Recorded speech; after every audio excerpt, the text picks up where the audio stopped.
우리가 지난 시간에 우리가 예배에 대해서 우리가 좀 예배가 무엇인가, 우리가 어떻게 이 땅을 살아야 될 것인가를 우리가 나누면서 우리는 하나님의 영광을 위해 지음받았다, 이렇게 우리가 말씀을 살폈습니다. 그러면서 하나님께 영광을 돌리는 삶 속에 가장 중요한 것 중에 하나가 무엇이냐, 그것이 바로 예배라, 이렇게 살피면서 그러면 예배는 무엇이냐? 예배는 하나님을 기쁘시게 하는 것이다 그랬습니다. 여러분, 오늘 이 아침에 나올 때 하나님이 기뻐하시는 모습을 상상하며 나오셨는지 모르겠습니다. 오늘 우리가 예배를 드려 나올 때 하나님이 그 예배를 기뻐하심을 믿으시기를 바랍니다. 두 번째, 예배는 우리가 아니라 하나님이라는 사실을 기억해야 한다 그랬습니다. 우리의 유익을 위한 것이 아니라, 우리가 예배를 드리면서 어떨 때 하나님이 은혜를 주시기도 하죠. 우리 속에 또 하나님이 우리 속에 기쁨도 주시고 응답도 주시고 능력도 주시고 지혜도 주시면 그것이 예배가 아니라는 것입니다. 우리가 그것을 받지 못한다 할지라도 우리가 하나님을 생각하고 하나님을 예배했다면 그것이 예배다. 우리가 예배는 우리의 유익을 위한 것이 아니라는 사실을 살폈습니다. 그러면서 우리가 마지막에 큰 주제 하나를 다뤘습니다. 예배는 무엇이냐? 예배는 삶 그 자체이다 그랬습니다. 한번 우리 따라해 주시면 감사하겠습니다. 예배는 삶 그 자체이다. 예배는 우리의 삶 그 자체라는 것이죠. 그래서 우리가 예배를 우리의 삶 속에서 하나님을 높이고 하나님이 정말 이루신 분이십니다. 우리가 어떤 하나님이 은혜를 주시면 그 은혜를 간증하고 하나님이 이런 일을 해주셨다고 간증하는 그것이 예배라 그랬죠. 또 우리가 우리의 삶 속에 어려움이 있을 때에 그 어려움이 있지만 그 속에서도 하나님이 나에게 가장 최선의 것을 주신다는 것을 믿고 주님을 신뢰하는 고백을 드릴 수 있는 것, 그래서 주님을 신뢰하며 주님을 바라보며 살아가는 삶 그 자체가 이 예배라 그랬습니다. 오늘 그 삶이 예배라 그러는데 삶 그 자체가 예배라 그러는데 그것이 어떤 의미인가를 좀 우리가 좀 더 디테일하게 오늘 이 아침에는 예배에 대해서 좀 살피려고 합니다. 우리 하나님의 말씀을 한번 보면서 우리 한번 첫 번 슬라이드를 보조하죠. 우리 말씀을 먼저 읽겠습니다. 본문 말씀이죠. 읽습니다. 시작.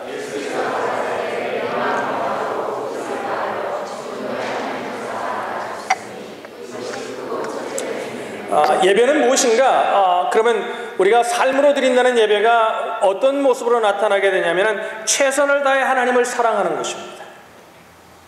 최선을 다해 하나님을 사랑하는 것이라는 거죠. 여러분, 하나님이 우리를 창조하셨습니다. 성경은 그렇게 말하고 있고 우리는 그렇게 믿습니다. 그러면서 하나님이 뭐라 그러냐면, 하나님이 우리를 창조하시되, 하나님은 왜 우리를 창조하셨냐면 우리를 사랑하기 위해 창조하셨다고 말씀합니다. 그래서 하나님은 뭐냐면 우리를 사랑하시는 것이 하나님에게 큰 기쁨이 된다는 거예요. 여러분, 이게 믿어지셔야 합니다. 이걸 알아야 합니다. 신앙생활은 어디서 시작되냐면 하나님이 우리를 사랑하시기를 원하시고 하나님은 우리를 사랑하실 때 그것이 기쁨이라는 것이죠. 그렇잖아요. 특별히 우리가 부모와 자식 관계도 자식을 보면서 부모가 사랑할 때 뭐예요? 그 사랑을 주면서 기뻐하지 않습니까? 너무나 놀라워하고, 그죠? 기뻐하는 거. 그러니까 하나님이 우리를 사랑하심이 하나님의 기쁨이라는 거죠. 근데 이 사실을 깨닫게 되면은 우리에게 나타나는 반응이 뭐냐면, 우리가 이걸 진실로 믿게 되면은, 우리가 이걸 잊어버리지 않고 마음에 간직하고 우리가 믿음의 삶을 살면은 나타나는 하나님을 향한 반응이 무엇이냐면 하나님을 사랑하게 된다는 것입니다. 그러니까 삶을 통해서 하나님을 사랑하게 된다는 것이죠. 오늘 우리가 본문에 뭐라고 말합니까? 예수께서 가라사대 내 마음을 다하고 목숨을 다하고 뜻을 다하여 주 너의 하나님을 사랑하라 하셨으니 이것이 크고 첫째 되는 계명이다. 호세아서에 보면 뭐라고 해요? 나는 인애를 원하고 제사를 원하지 않는다. 그 인애라는 원어적이면 사랑을 원한다. 하나님은 사랑을 원하는 것이지, 호세아 시대에 엄청난 제사를 드림에도 하나님 뭐냐면 나는 제사 원하지 않는다는 겁니다. 아무리 제사를 드리고 우리가 앉아서 아무리 오늘 이 시간에 예배를 드리고 있다 앉아 할지라도 우리 마음속에 하나님을 향한 사랑이 없다면 그것은 예배가 아니라는 것입니다. 그래서 주님이 받으실 만한 것이 될 수가 없다는 말씀입니다. 여러분, 우리가 좀 이렇게 설명하면 이 말이 이해가 될 것 같아요. 결혼 기념일이 되었습니다. 남편이 아내를 생각하면서 이제 12주년 기념이 되어서 장미 12송이를 사가지고 아내에게 왔습니다. 그러니까 장미를 띵동하고 문을 들이고 열고 들어오는데 보니까 남편의 손에 장미가 들려져 있는 겁니다. 그러니까 아내가 얼마나 기뻤겠어요. 이야, 내 남편이 나를 사랑하는구나. 우리 결혼 기념일을 잊지 않고 있구나. 그리고 설레가 이제 막 정정경무로 달려갑니다. 그래서 딱 봤는데 이제 장미를 보고 받으려고 그러는데 장미를 딱 주면서 남편이 이렇게 말합니다. 오늘 결혼 기념일이라서 내가 남편이니까 책임감 때문에 사왔다. 이건 찬물을 끼얹는 거죠. 오늘 우리가 예배에 나오면서 내가 하나님의 자녀니까 그래도 주일날 나와라 예배를 드렸으니까 그래서 나오는 거, 그것이 아니라 뭐예요? 하나님 앞에 나올 때 하나님을 사랑해서 한 주 동안도 내가 연약하고 부족함에도 나를 사랑하신 그 주님을 생각하면서 그 주님의 은혜를 생각하면서 그 하나님의 사랑의 고백으로 나와 드리는 예배, 이것이 진정한 예배인 줄로 믿으시길 바랍니다. 우리의 삶 속에도 그런 것입니다. 우리가 하나님의 말씀대로 여러분 다 사는 인생이 어디 있겠습니까? 정도의 차이는 있지만 우리는 하나님 앞에 온전하지 못합니다. 그럼에도 불구하고 예수 그리스도를 통해 우리를 구원하시고, 그럼에도 불구하고 예수 그리스도의 보혈로 우리를 씻어주셔서 죄 없다 해주시는 그 주님, 우리를 사랑하시기 위해 그의 독생자 아들까지 십자가에 죽이시까지 사랑하셨던 그 주님, 그 주님을 생각하며 주 앞에 사랑을 다해 고백하는 것, 최선을 다해 사랑하려고 하는 삶, 이것이 바로 예배라는 것입니다. 여러분, 우리가 사랑해야만 돼서 사랑하는 것이 아니라, 어떤 내 마음이 사랑할 마음이 생겨서 사랑하는 것이 아니라, 하나님을 생각하며 하나님을 최고로 사랑하는 것, 하나님이 내 인생의 최고의 관심의 대상이 되는 것. 그래서 우리가 이런 거죠. 삶을 살면서도 뭔 일이 생기면 이 일을 빨리 해결할까 안 할까가 우리의 관심이 아니라, 하나님이라면 어떻게 할 때 나를 기뻐하실까? 하나님을 내 인생의 최고의 관심 속에 두는 것, 이게 사랑이죠. 그래서 우리가 삶으로 드리는 예배는 어떤 예배냐면 최선을 다해 하나님을 사랑하는 것입니다. 두 번째, 우리 히브리서의 말씀을 한번 읽겠습니다. 히브리서 11장 7절 말씀 읽습니다. 시작.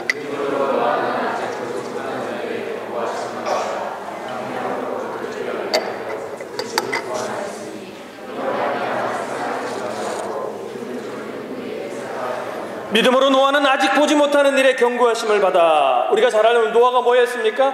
방주를 지었습니다. 하나님의 언어를 나타나셔서 방주를 지으라고 합니다. 방주를 짓습니다. 근데 여러분, 몇 년간 지었어요? 120년간 지었습니다. 성경의 인물들을 살펴봐도 그렇고, 제 개인적인 삶도 그렇고, 목회하면서 만난 사람들, 주님을 만나서 주님을 사랑하는 사람들의 삶을 살펴보면 그들의 얘기를 들으면 공통적으로 표현은 다르지만 그들의 삶을 정리해보고 그들의 삶을 이렇게 정리해보면 나타나는 요소가 뭐냐면, 하나님의 사랑을 깨닫고, 그래서 우리 마음속에 하나님을 사랑하는 마음이 생길 때 그 마음 가운데 생겨나는 삶의 모습이 뭐냐면 하나님을 신뢰하게 되는 것입니다. 신뢰라는 게 이런 거예요. 그걸 믿음이라고도 표현할 수 있을 겁니다. 이런 믿음이죠. 하나님이 그 어떤 분보다도 내 인생의 최상의 것이 무엇인지를 알고 그분은 나의 삶을 그렇게 인도해 주실 것이라는 걸 어느 환경 속에서도 믿고 의지하는 것, 이것이 신뢰인 것입니다. 오늘 노아는 하나님께서 방주를 지으라 그럴 때 그 방주를 짓습니다. 120년간 짓습니다. 왜 짓습니까? 하나님을 사랑하니까 그 하나님을 사랑하는 삶의 모습이 주님을 신뢰하는 겁니다. 1년 동안 지은 거 아니에요. 2년 동안 지은 거 아니에요. 여러분, 하루를, 어떨 때는 일주일을 하나님을 신뢰하고 사는 것도 어려운데, 그 말씀을 지키고 사는 것도 어려운데 120년이라는 기간을 그렇게 끊임없이 주님을 신뢰합니다. 왜 그랬을까요? 주님을 사랑하기 때문에 그렇습니다. 주님을 사랑하면 그분이 어떤 분인지를 알거든요. 그러니까 하나님을 신뢰하는 것입니다. 신뢰하는 것입니다. 그 방주를 지은 곳에는요, 물도 없어요. 바다도 수백 킬로, 수백 마일이 떨어져 있습니다. 그럼에도 여전히 짓습니다. 사람들이 막 바보라고 손가락 칩니다. 아마 왕따 당했을지도 모르겠어요. 그래도 그는 짓습니다. 왜 그랬습니까? 그 하나님을 신뢰. 그래서 그 하나님을 신뢰했던 그 모습을, 노아의 삶을 하나님은 그의 삶을 예배로 인정하시고 믿음으로 인정하셨다는 것입니다. 세 번째, 시편 119편 33절에 이렇게 말합니다. 창세기 6장 22절 읽겠습니다. 시작. 누구에게요? 노아에게. 그러니까 하나님을 사랑하니까 그 삶의 모습이 신뢰로 나타나는데, 그 삶의 이제 액션이 무엇으로 나타나냐면 순종으로 나타납니다. 짓는 거예요. 짓는데 어떻게 다 준행하였다, 순종했다. 시편 119편에 보면 이런 말씀이 있습니다. 주님, 제가 무엇을 좀 이렇게 의아가면 이런 얘기예요. 주님, 제가 무엇이든지 주님이 말씀하시면 내가 하겠습니다. 주님, 저에게 말씀해 주십시오. 제가 진심으로 당신의 뜻을 따르겠습니다. 그러니까 시편 기자가 일생 동안 그렇게 산 것은 아니에요. 근데 시편 119편을 된 시편 기자가 주님을 깊이 사랑하고 하나님의 사랑을 깨닫는 그 순간 속에 그 시를 지으면서 이렇게 고백합니다. 주님, 제가 무엇을 해야 되겠습니까? 주님, 말씀해 주십시오. 내가 전심으로 주님을 따르겠습니다. 순종하는.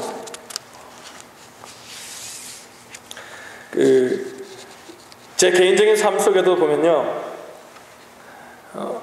어느 때 주님과 가장 가까울 때였냐면요, 순종의 삶을 살아갈 때였어요. 길게 아니라 한 주의 삶을 봐도요, 주님이 주시는, 여러분 우리 지난 1일 날이 금식의 날인데 금식하셨습니까? 옆에 분에게 물어봅시다. 금식하셨어요? 네? 우리 목자님들, 교사님들 어떻게 셀원들에게 다, 목원들에게 다 텍스트 하셔서 금식을 독려하셨는지 모르겠습니다. 여러분, 제가 금식하는 그날에 굉장한 은혜가 있더라고요. 할렐루야. 그게 아무것도 아니지만, 어떻게 보면 그냥 밥을 굽는 거죠. 어떻게 보면은. 굽는 걸 수 있죠. 뭐, 한 끼 굶을 수 있잖아요. 두 끼 굶을 수 있잖아요. 저는 아침, 저녁을 했었는데. 제가 밥 안 먹는다 하니까, 집사님이 그래요. 당신 알고 안 먹는다고 그러는 거냐고. 나한테. 목사를 그렇게 봐요. 집에서. 저를 그렇게 봅니다. 나한테 그러더라고요. 자기가 잊어버렸는가 보죠. 밥을 안 먹는다 그러니까, 밥을 차리는데 안 먹는다 그러니까. 여러분, 그게 아무것도 아니지만 하나님께 순종했을 때에 정말 우리가 교회가 정했으니까 정말 하나님이 그날을 금식하며 기도하기를 원하시는 줄로 믿고 금식하고 하나님을 바라봤을 때 그 금요일에 하나님이 저에게 많은 은혜를 주셨어요. 할렐루야. 건축에 관한 것도 또 우리 성도들 향한 것도 올 한 해 하나님이 이루실 거에 관한 것들도 하나님이 저에게 많은 말씀을 주시더라고요. 마음속에. 아마 여러분 그날 금식했던 분들에게 저와 비슷한 은혜가 있었을 거라고 생각합니다. 왜 그렇습니까? 그것이 예배이기 때문이었습니다. 순종이 예배인 것입니다. 우리가 아무리 말씀을 들어도 모르겠습니다. 보네포가 이런 얘기를 했습니다. 수백 번의 설교보다 한 편의 순종이 낫다. 우리가 예배를 드리고 말씀을 듣는 시간이 만약에 평균 그냥 썬데이 크리스찬이라 그래도 우리가 52주의 말씀을 들을 겁니다. 그럼 만약에 10년이면 500번, 30년이면 1500번의 설교를 듣습니다. 제가 늘 말씀을 드립니다. 많이 그 믿음은 들음에서 나며를 사람들이 오해하면 그 믿음은 들음에서 나며 그럴 때 그 들음은 뭐예요? 하나님의 말씀대로 살고자 하기 위해 듣는 것입니다. 여러분 따라합시다. 나는 콩나물이 아니다. 그냥 물을 보면은 말씀이 막 벌어지면 어느 날 그 말씀이 내 가운데 열매를 맺겠지. 여러분 한번 평생 그렇게 살아보세요. 되지 않습니다. 순종해야 됩니다. 그 여러분 말씀을 들을 때 어떤 마음으로 들어야 되겠어요? 오늘도 말씀을 때 어떤 마음으로 들어야 되겠어요? 뭔 말 하냐가 아니라 오늘 내가 하나님이 오늘 말씀을 통해 나에게 순종하고자 원하시는 것이 무엇인가? 이걸 생각하고 말씀을 듣는 것이 귀한 것입니다. 이런 거죠. 우리가 순종한다고 이렇게 순종합니다. 하나님 매일 기도는 하겠지만 내 삶에 불이익을 주는 인간들은 용서하지 못하겠습니다. 이건 불순종입니다. 하나님 성경은 매일 읽겠지만 이제 40일 동안 엔티포리 한다니까 하나님 내가 성경은 매일 읽게. 그러나 하나님 아직 나는 전도할 준비는 안 됐어요. 이 불순종이에요. 여러분 세 사람 이상씩 여러분 우리가 기도하는 사람들이 있어야 됩니다. 넌 크리스찬들이 있어야 됩니다. 할렐루야. 옆에 사람에게 한번 물어보죠. 어떻게 가지고 계세요? 우리 이렇게 얘기합니다. 목사님 여기 사람이 별로 없어요. 여러분 보이는 게 사람입니다.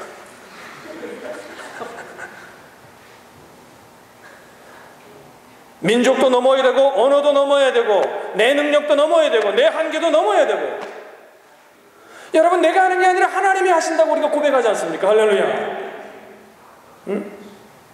여러분, 저와 여러분의 삶을 하나님이 축복하십니다. 믿으시면 아멘. 하나님이 함께 하십니다. 순종만 하면 되는 거거든요. 우리가 민수기 살폈잖아요. 수요일날 민수기 살피고 있지 않습니까? 민수기의 말씀의 요점이 뭐예요? 그들이 그 땅을 정복하는 게 아니라는 거예요. 그들은 해야 되는 거 순종만 하면 하나님이 하신다는 거죠. 네 번째, 무엇이 예배입니까? 시편 69편 30절로 31절에 이렇게 말합니다. 우리 다 같이 읽습니다. 시작. 네.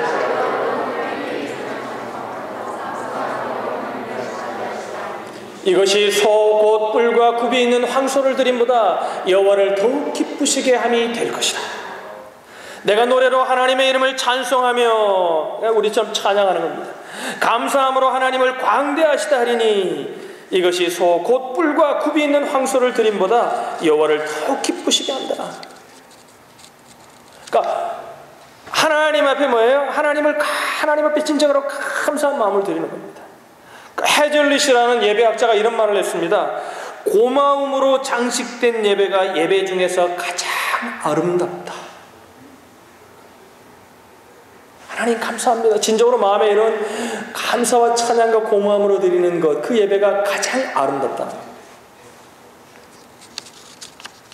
에베소에 보면 이런 말씀이 있잖아요. 5장 18절에 술 취하지 말고 방탕하지 말고 그래서 성령의 충만을 받으라 그럽니다. 그러면서 19절에 뭐라고 얘기합니까? 성령 충만한 성도의 특징을 얘기하면서 그들의 특징이 뭐냐면 감사하는 태도, 하나님을 찬양하는 태도라는 겁니다. 리차드 포스터가 이런 얘기를 했습니다. 예배는 모인 공동체 속에서 부활하신 그리스도를 알고 느끼고 체험하는 것이다. 예배는 모인 공동체 속에서, 우리 속에서 부활하신 그리스도를 알고 그 안다는 것만 체험하는 거예요. 머리로 아는 어떤 지적인 알므로 끝나는 게 아니라 지정의로 아는 거예요. 알고 느끼고 체험하는 것이다. 체험하는 것이다. 체험하는 것이다. 다섯 번째, 우리 다 같이 한번 읽겠습니다. 좀 다른 번역본으로 했어요. 제가 읽습니다. 시작.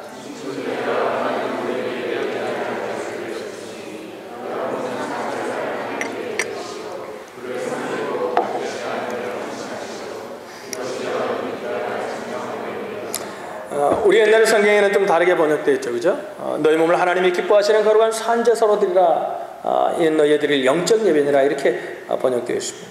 근데 이게 원어 번역이 좀 가까운 것 같아요. 그게 뭐냐면 우리가 산제사로 드리는 게 뭐냐면요, 그를 섬기고 기쁘시게 하는데 헌신하는 거죠.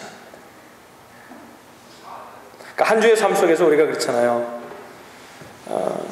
우리가 하나님을 생각하지 않으면 우리는 늘 우리 중심으로 살다 보면 뭐예요? 열심히 삽니다. 살면서 뭐예요? 그런데 하나님의 관심 속에는 전혀 관심이 없는 거예요. 그러면 그게 뭐예요? 그건 산제사가 아니라는 거죠. 우리가 삶 속에서 오늘 드리고 우리가 헌금을 드리고 우리가 또 몸을 드리고 시간을 드리고 이것만이 아니라 드림이 아니라 우리의 삶 속에서 하나님이 원하시는 것이 무엇인가, 정말 하나님이 기뻐하시는 일들이 무엇인가, 그걸 고민하고 그걸 생각하고 그걸 잊지 않고 살아가는 삶, 그것이 우리 몸이 하나님 앞에 드리는 헌신의 삶, 그것이 예배의 삶이라는 것입니다. 여러분, 우리가 오래된 영화입니다만 그 불의 전차라는 영화 여러분 기억하는지 모르겠습니다. 에릭 리들이라는 실존 인물, 아주 실화를 바탕으로 했던 영화죠. 그는 100m 달리기 선수였잖아요. 스코틀랜드 국가대표로 올림픽에 출전했습니다. 그런데 예선전을 통과하고 이제 결선에 가게 되는데 주일날 예배드리는 날, 주님을 섬기는 날에 100m 결승전이 있었던 거예요. 그럼 포기합니다. 사람들이 나라에서 매국 넣으라고 그러고 난리가 났습니다. 난리가 났습니다. 너만 예수 믿냐? 여러분, 그게 꼭 옳다는 얘기가 아닙니다. 그분에겐 그게 믿음이었던 거예요. 그게 하나님을 섬기고 하나님을 신뢰하고 하나님을 찬양하는 삶의 표현이었던 거예요. 그래서 주일날 하지 않습니다. 그래가지고 어떻게 해요? 자기가 잘 하지 못하는 400m에 출장을 합니다. 여러분, 그 불의 전차 영화 기억하는지 모르겠어요. 400m에 출전에 어떻게 돼요? 아무도 기대하지 않은 그 종목에 출전해서 금메달을 땁니다. 할렐루야. 그는 단거리 선수예요. 그런 중거리 선수가 아니에요. 400m를 달릴 수 있는 걸 연습해 오지도 않았어요. 우여곡절 끝에 400m 참가하게 되고 금메달을 땁니다. 그리고 나중에 중국 선교사로 살다가 삶을 마치죠. 감옥에서 순교하셨죠. 그가 이런 얘기를 했습니다. God made me learn fast. When I learn, I feel pleasure. 무슨 말이에요? 하나님은 나를 만드실 때 달리게 만드셨다는 겁니다. 그러면서 내가 달릴 때 하나님이 기뻐하시는 모습을 생각할 수 있다는 거예요. 그러니까 그의 삶은 뭐예요? 그 달리기가 금메달이 그의 인생의 목적이 아니라 자기를 빨리 달릴 때 하나님이 내가 그 열심히 달리는 모습을 볼 때 하나님이 나를 기뻐하신다는 거예요. 그래서 열심히 달린다.